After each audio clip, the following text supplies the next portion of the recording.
Welcome back to World Crisis Radio. Let me call your attention at this point in our broadcast to my most recent books, Obama, the Postmodern Coup, The Making of a Manchurian Candidate, with detailed account of how a people power coup or postmodern coup works. Looks like there was a postmodern coup in the works in Honduras, and this has been aborted by the military with an old-fashioned military coup. But certainly the Iranian story, postmodern coup, and then the Xinjiang province, some variation on that. And you can see there's a hope that if Kim Jong-il goes to his eternal reward, you might even get a postmodern coup going in North Korea, although that's a stretch. Anyway, you want to learn all about the postmodern coup, how this was used by Obama to seize power here in the United States. Obama, the Postmodern Coup, The Making of a Manchurian Candidate, available from ProgressivePress.com and from Amazon.com. Barack H. Obama, the unauthorized biography, gaining an interest now as people begin to realize there's something fishy with the Messiah. There's something wrong with the Anointed One.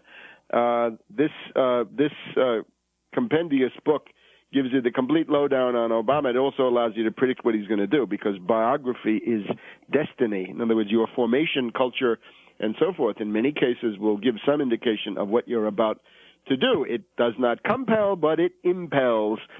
And then, Surviving the Cataclysm, your guide to the greatest financial crisis in human history. Big interest in that book right now in Australia. If you're out there in Australia, many copies on the way to you. Buy it now before they're all gone. And, of course, the Obama book available in German and in Japanese. Other international editions are in the works. And Surviving the Cataclysm, if you're going to buy one book on the world economic crisis, that's the one. It's going to be, growing as the Depression deepens, and people realize that the most precious form of knowledge is that simple matter of how do you get out of a depression once you're in it, not going further into the abyss of collapse and disintegration and breakdown crisis, but lifting out towards full employment, prosperity, rising standards of living, and generally a worldwide recovery with special attention for the labor movement at home and for the third world developing countries abroad. So those three books, Obama, the Postmodern Coup, Barack H. Obama, the Unauthorized Biography, and now the newest, Surviving the Cataclysm, second edition, all available from ProgressivePress.com and Amazon.com. Now, this week we had the shark lobby show up. A lot of people who have been bitten by sharks, but they want the U.S. government to be nice to sharks. And the speculation is that the money for that group, well, it actually turned out to be from the Pew Foundation. Some people say they're called the Pew Foundation because they stink. Others say, no, it's actually Pandit the Bandit, Diamond, Blank Fine, and Lewis of Bank of America. They think that sharks are getting a bad rap, and therefore they want to do something to rehabilitate the public image of the sharks. Now, let's look at a little bit more on the international situation. Washington Post is telling us that there are going to be elections here on August 20th. We're going to have national elections in Afghanistan. And we know that the Anglo-Americans are not happy with Karzai. This is this incessant process by which a puppet is put in, and the longer the puppet stays in, the more and more the puppet essentially is captured by the national economic needs, political process, and so forth. And the longer you're in there, the less and less agentry you can do, and the more and more you act like some kind of a national leader simply because you have to. So there's always this process that yesterday's puppet is today's demon, and there's this incessant process of dumping the old puppets and getting new puppets in, because what you're doing is struggling against the underlying social, political, economic, military realities of the country. Anyway, we've been talking for a while about how Karzai is a candidate to become DM, in the Diem brothers there in South Vietnam in 1963, just before Kennedy was assassinated. You'll remember an operation done by W. Averill Harriman in the State Department. And, of course, at that time, that's when the Vietnam War became lost, before it really even started. So the Anglo-Americans look like they're telling us easy Karzai win no longer certain, and we're being told that the younger generation of educated voters hoping for change, sounds like a people power coup, don't like Karzai, and he's losing support. He's going to be forced into a runoff. It's humiliating.